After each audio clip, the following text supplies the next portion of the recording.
दोस्तों, डेरिवेटिव से बड़े सारे लोग अट्रैक्ट होते हैं because it's easy way to earn money in a short period of time and ज्यादा पैसे भी नहीं लगाने पड़ते। मतलब कम पैसे डालकर कम टाइम में ज्यादा पैसे कमाना। Is it true? Yes, it is true, but it comes with a lot of risk. In this video, we will share all basics of FNO so that in 15-20 minutes mein you get a basic knowledge about it, and hopefully that gives you a decision whether to trade in derivatives or not. In this video, we are going to cover 7 points. What are they? What is derivatives? Types of derivatives. What are futures? What are options? What are call and put options, importance of futures and option trading, what is the risk involved in it. So video बहुत interesting होने वाला है, and तक बने रहना। Video पसंद आए तो लाइक जरूर करना, सब्सक्राइब जरूर करना and hit the bell icon. Let's start. Now our first point is what is derivative. Derivative is a financial instrument. जैसे हमारे इक्विटी स्टॉक्स होते हैं, कॉर्पोरेट बॉन्ड्स होते हैं, गवर्नमेंट बॉन्ड्स होते हैं, ये सब क्या है? एक फाइनेंशियल इंस्ट्रूमेंट है। ठीक है, वैसे ही डेरिवेटिव्स एक फाइनेंशियल इंस्ट्रूमेंट है। उसकी वैल्यू कैसे डिराइव होती है? उसकी वैल्यू उसकी अंडरलाइंग असेट से डिराइव होती है। अब आप कहेंगे ये अंडरलाइंग असेट क्या है? Okay, let's start with an example. ये एक शुगर है जो बनता है शुगर केन से, राइट? तो हमारे लिए शुगर क्या है? शुगर है इंस्ट्रूमेंट और शुगर केन है उसका अंडरलाइंग असेट। मतलब शुगर की प्राइस डिसाइड होगी शुगर केन के डिमांड से। जैसे उसका अंडरलाइंग असेट डिमांड रहेगा वैसे उसका प्राइस रहेगा। अगर शुगर का प्राइस ऊपर जा रहा है that means sugar cane demand में है, करेक्ट? व्हाट इफ अगर शुगर केन का प्राइस नीचे जा रहा हो तो शुगर का प्राइस भी नीचे जाएगा, करेक्ट? इसका और एक एग्जांपल है petrol and crude oil. Petrol is financial instrument, crude oil is underlying asset. Understood? Now next point is types of derivatives. Derivative has 4 types: forward contract, future contract, options and swaps. Forward और swap stock market में listed नहीं है, इसलिए सब futures and options में सब deal करते हैं। बट हमें समझना है कि फॉरवर्ड, फ्यूचर्स, ऑप्शंस ये क्या है, करेक्ट? फॉरवर्ड मीन्स आप एक पर्सन या इंस्टीट्यूट से कोई चीज का बाय या सेल का डील करते हो at a particular price and at a particular period. एक डिटरमाइंड प्राइस पे, एक डिटरमाइंड टाइम पीरियड में आप उस चीज को लेने का डिसाइड करते हो या देना, बाय या सेल करने का डिसाइड करते हो। बट आप बोलोगे कि फिर ये फॉरवर्ड और फ्यूचर्स में क्या डिफरेंस है? फ्यूचर में भी हम वही करते हैं कि एक डील हम डिसाइड करते हैं कि हाँ इस डेट के अंदर मैं आपसे ये चीज बाय या सेल करूंगा। तो फॉरवर्ड और फ्यूचर में क्या डिफरेंस हुआ ये हम जानेंगे नेक्स्ट स्लाइड में। Now what is forward and future contract?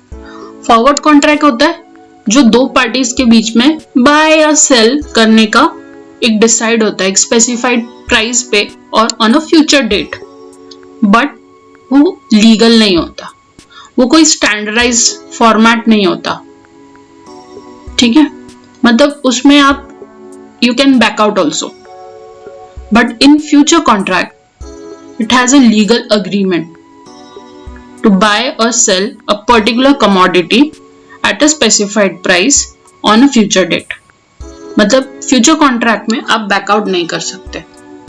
यहाँ फ्यूचर कॉन्ट्रैक्ट में सपोज आपने कुछ डील किया बट आपको लास्ट में ऐसा लगा कि नहीं यार नहीं करना है, मूड नहीं है एंड ऑल, तो आप बैकआउट नहीं कर सकते। या आपको ऐसा लग रहा है कि आपको लॉस हो रहा है उस डील से तो आप बैकआउट करना चाहते हो, नहीं कर सकते।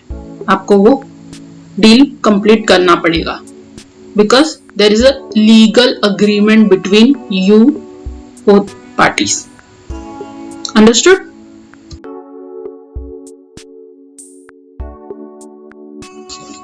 नाउ लेट्स अंडरस्टैंड ऑप्शंस के साथ क्या सीन है। ऑप्शन कॉन्ट्रैक्ट भी एक फाइनेंशियल कॉन्ट्रैक्ट जैसा ही है, जहां इन्वेस्टर को राइट है कि वो बाय सेल कर सके at a predetermined price at a specified date, but उसके पास राइट है, but he is not obliged, मतलब इसकी मजबूरी नहीं है बाय करने की या सेल करने की। ठीक है, इसे हम एक केस से समझते हैं।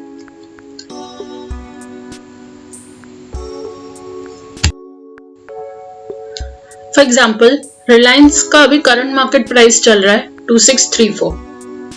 ठीक है, अब मुझे इसमें ऑप्शन खेलना है। मैंने सोचा चलो इसका स्ट्राइक प्राइस लेते हैं 2700 का, तब उसका प्रीमियम चल रहा है, कॉल ऑप्शन का प्रीमियम चल रहा है 60 रुपीज। अब आप बोलोगे ये स्ट्राइक प्राइस क्या है और प्रीमियम क्या होता है? स्ट्राइक प्राइस यानी इन सिंपल लैंग्वेज कहा जाए तो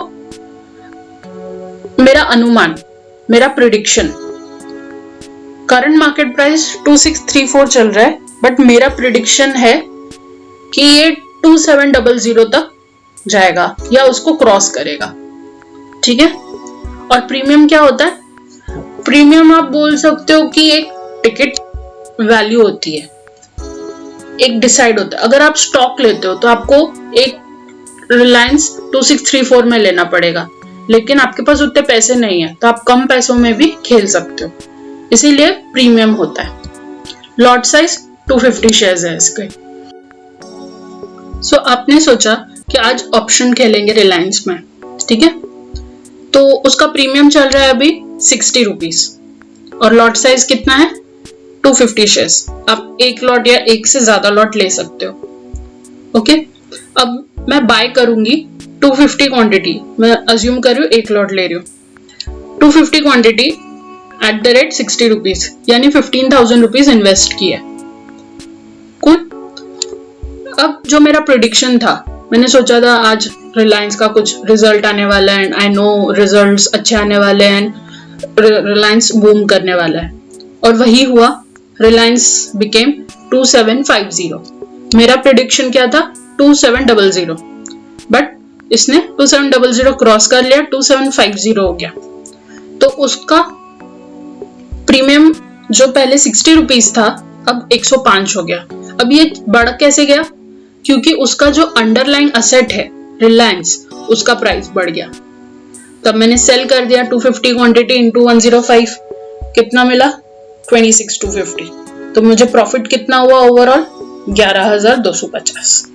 मतलब देखा जाए तो 15,000 लगा के मुझे 11,250 का प्रॉफिट हुआ। But is that so easy to earn profits in FNO? The answer is yes. अगर आप स्मार्टली खेलो, अगर आप प्रॉपर एनालिसिस से खेलो, प्रॉपर तरीके से खेलो, आपको सारे स्ट्रैटेजीज पता है, आप प्रो हो, आप एक्सपीरियंस्ड हो, तो आपके लिए प्रॉफिट तो बहुत ही कम है। Options are just like horse race. जैसे आप घोड़ों पे बेट लगाते हो कि मेरा 7 नंबर का घोड़ा टॉप 3 पे आएगा, तो आप उसकी टिकट लेते हो, एक प्राइस पे करते हो, उसे कहते हैं प्रीमियम। अगर आपकी प्रेडिक्शन सही रही तो आपके टिकट की प्राइस ऊपर जाएगी, यानी कि प्रॉफिट होगा आपको। अगर आपका प्रेडिक्शन गलत हो रहा है तो उतना ही आपको लॉस बेयर करना पड़ेगा। So it is not always कि यू आर इन प्रॉफिट, आपको लॉस भी देखना पड़ता है इसमें। It is same as it is. Now let's move on to our another point, जो है what is call and put option. Call option क्या है? आपको अगर बाय करना है तो आपको कॉल लेना पड़ेगा, आपको सेल करना है तो आपको पुट लेना पड़ेगा। वो कैसे डिसाइड होता है? वो सेंटीमेंट से डिसाइड होता है। सेंटीमेंट क्या होता है?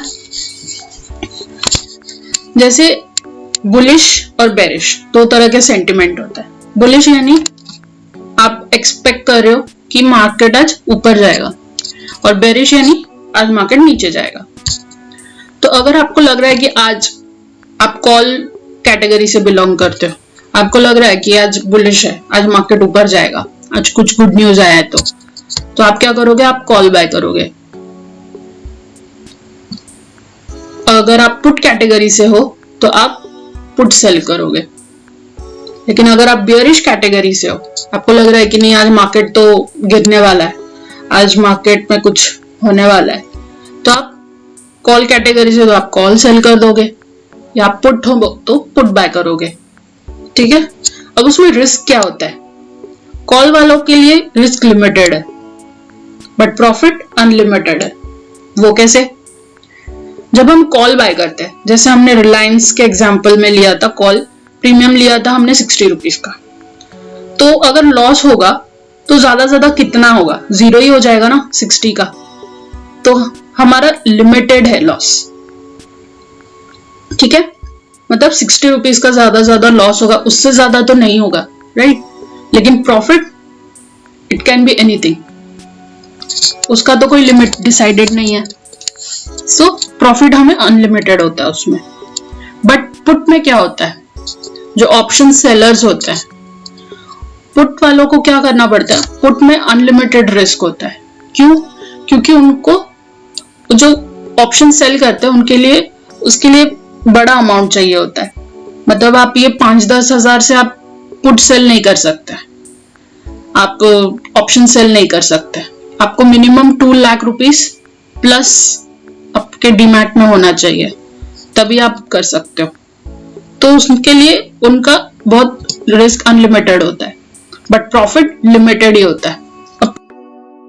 Next point is what is importance of futures and options. क्या जरूरत है? ऑप्शंस इंट्रोड्यूस हुए थे स्टॉक मार्केट में इन 2001। Now India is the largest option market in the world. More than 80% of volume in Indian stock market is of option trading. और future and options are primarily hedging tool. मतलब ये future option लाए क्यों थे? Because आप अपना risk manage कर सको, आप अपने आप को hedge कर सको। Now our next point is how much risk involved in futures and option. Future में क्या क्या risk होते हैं? जैसे it has a obligation to buy and sell. मतलब मजबूरी होती है, आप बैकआउट नहीं कर सकते, आपको डील को पूरा करना ही पड़ेगा। Then second point is you need a huge amount of money. 15-20 हजार से नहीं चलेगा, इसमें बड़ा पैसा लगता है। अब ऑप्शंस में क्या होता है? Call has a limited loss, जैसे हमने एग्जाम्पल में देखा कि प्रीमियम 60 रुपीज से ज्यादा 0 ही होगा, तो लिमिटेड लॉस है। बट पुट वालों को अनलिमिटेड लॉस है, बिकॉज वो तो चाहते हैं कि प्राइस गिरे, बट अगर उल्टा हो गया तो प्राइस बढ़ गया, तो प्राइस तो कितना भी बढ़ सकता है, तो उनका लॉस हो जाएगा। क्यों होगा? Because of time DK. Time option में बहुत इंपॉर्टेंट होता है। मैं इस पे एक एग्जाम्पल बताती हूँ, फ्यूचर पे एक एग्जाम्पल देती हूँ तो आपको और क्लियर समझ में आएगा। फॉर एग्जाम्पल मैंने 31 मार्च में एक फ्लैट लेने का डील किया है। फ्लैट का कॉस्ट है 25 लाख रुपीस और स्पेसिफाइड टाइम है 30 अप्रैल। ठीक है, विद इन 1 मंथ मुझे वो डील को पूरा करना है, बट मेरे जेब में 25 लाख रुपीस नहीं है। तो मैं क्या कर रही हूँ? मैं बायर ढूंढ रही हूँ। ठीक है, कोई और बायर आ जाए तो मैं उसको दे दूंगी। तो कोई मुझे फॉर एग्जाम्पल बायर मिला and he agreed at a price of 26 lakh. तो मैंने अपना कॉन्ट्रैक्ट पूरा किया, मैंने सेल कर दिया और मैंने यहाँ से 25 वहां से 26 लिए, 25 दिए, मेरा 1 लाख का प्रॉफिट हुआ। बट अगर मेरे पास कोई बायर नहीं आया तो I am obliged to pay 25 lakh rupees on 30th April to buy that flat. I hope you like the video and your concepts are clear now. Video पसंद आया तो लाइक करना, चैनल को सब्सक्राइब करना और hit the bell icon to get the latest updates. This is Sangeeta Ghosh signing off.